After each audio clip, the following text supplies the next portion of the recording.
And right now we are dealing with, as I called him at my speech on the ellipse, a tyrant.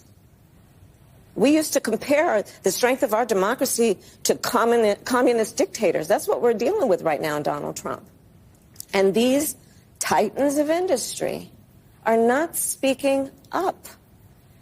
And perhaps it is because his threats and the way he has used the weight of the federal government to take out vengeance on his critics is something that they fear, and I get that. I understand why they do. We've seen the demonstration of it. The sitting vice president enters the race against a former president of the United States who's been running for 10 years with 107 days to go. And it ended up being the closest presidential election in the 21st century.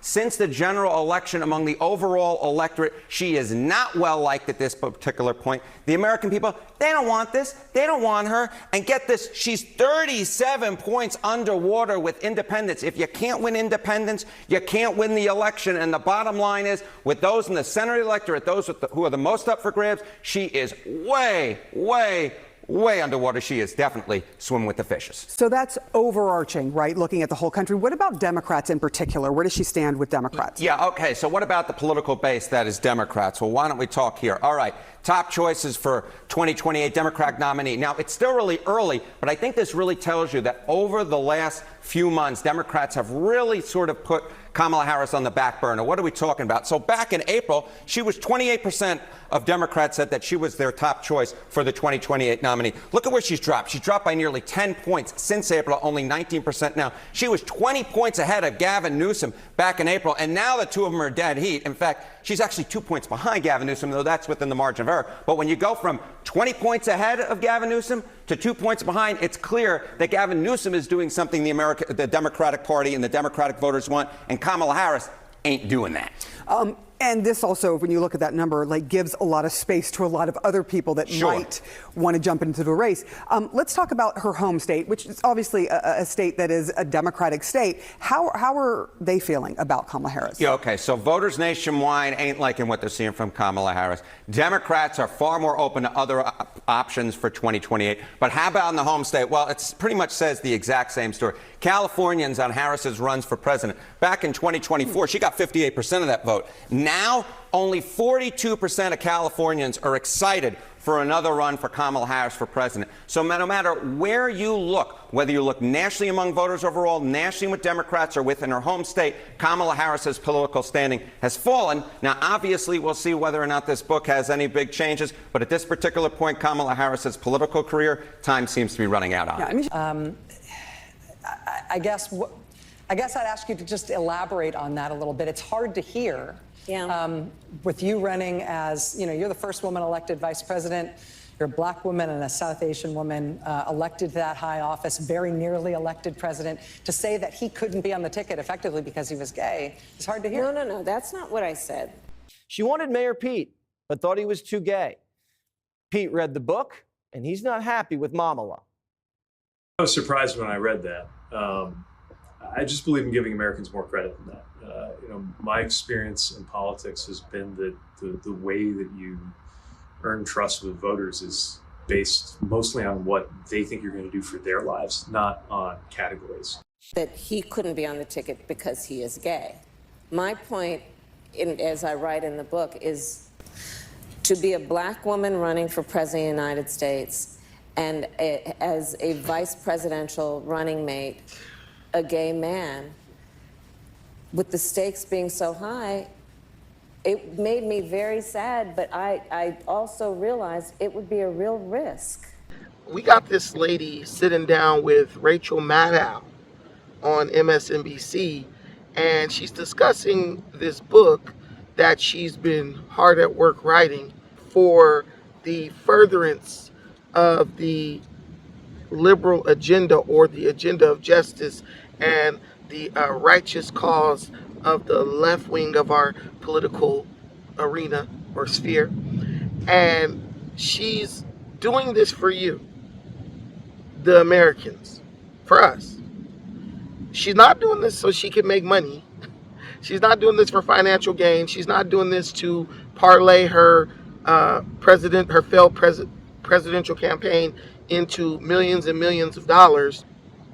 She's doing this to fight for you. But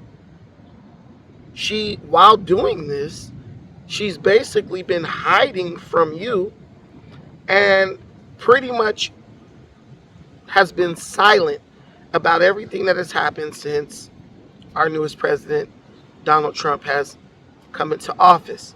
On top of that, she's been totally silent about the division or the split within her party, the rift, you might call it, when it comes to the radical left and the moderate left.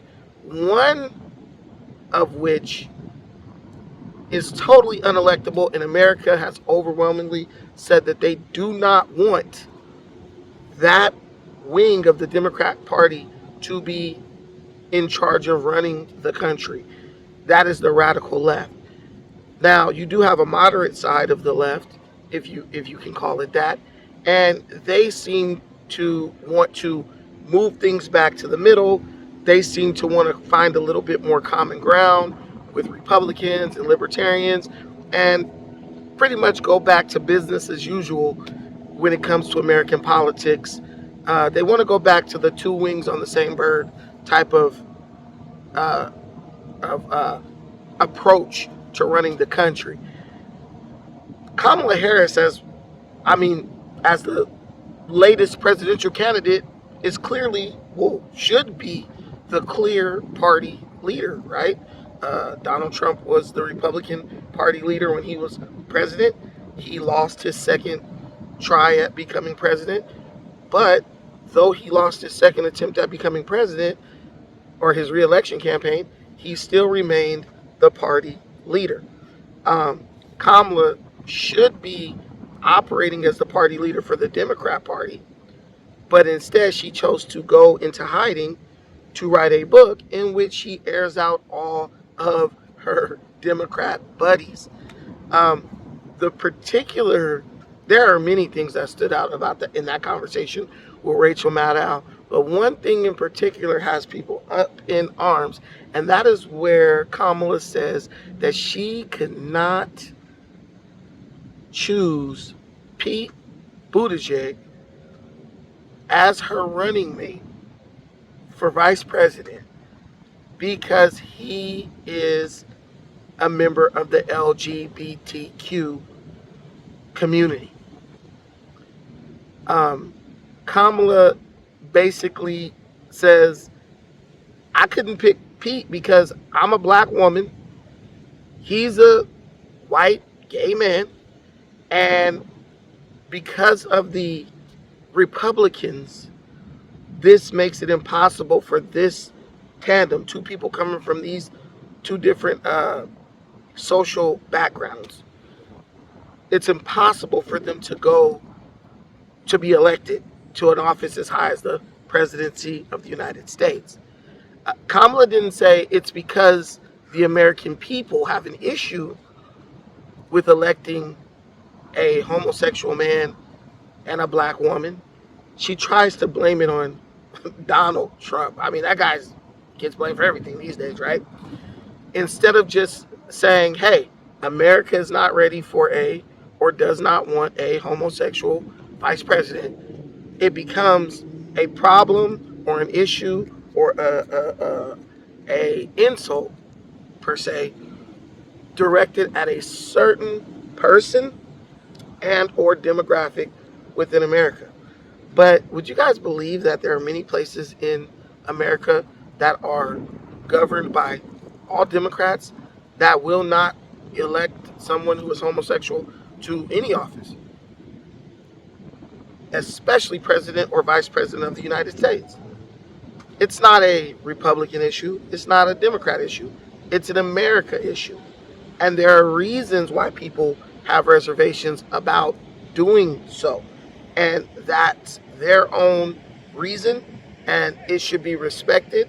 And it is the job of the political candidates, the parties, to convince people that whatever candidate they put forward to run in any election is speaking for the party as a representative of the American people and not towards their particular or for a group that represents their particular, life choices.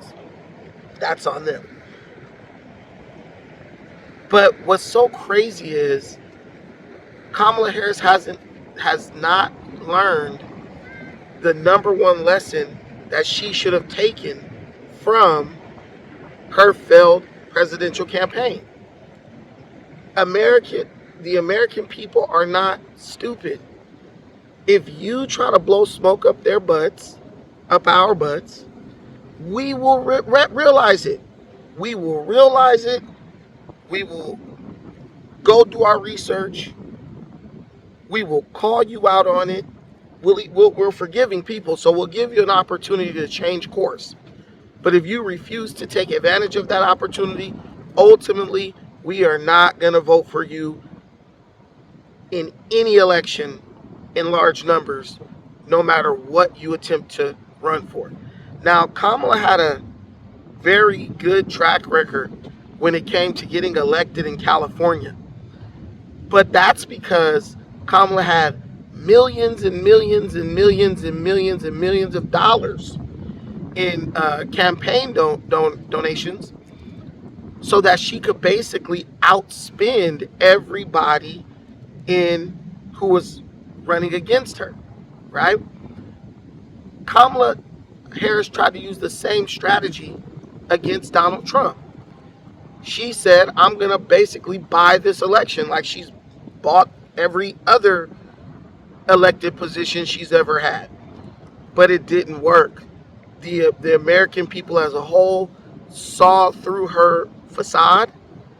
They knew that while they might like her, her resume, being a fake black woman and, I was a fighter and, prosecutor, all this mess, and the chance to make history, they said ultimately, this lady does not represent and will not fight for the most important values that we hold as Americans. I mean, we're Americans, so we have different opinions on things, right? But you have to understand that there are Americans who will vote for a dog to get put in the White House if the dog was on the ballot. There are Americans who, they are functional, they are able to live and provide for themselves, but by all metrics, they're mentally unstable. They might not have the ability to really grasp the magnitude of the decision they're making. You got some Americans who would vote for somebody just to be funny, just to make a point. That's real. That's the freedom that we are allowed in this country, right? But the vast majority of Americans are hardworking, no-nonsense people who don't have time for their political positions or the elected positions in their country to be used for activism. They want the political positions in this country to be used for the administration of this country, almost like a company. It's interchangeable almost. They want people in office who are going to make decisions that promote and perpetuate prosperity, safety, peace, these type of things. Not someone who's like, I'm willing to burn it all down to prove a point. But let me know what you think in the comments. Let me know if you like the setting. Let me know if it's too windy. I'm going to listen to it, but I'm going to post this video no matter what with no edits whatsoever. Thank you so much for checking out this video and everything you do for this channel. Till the next time, take care of yourselves, but most importantly, please take care of one another. Peace.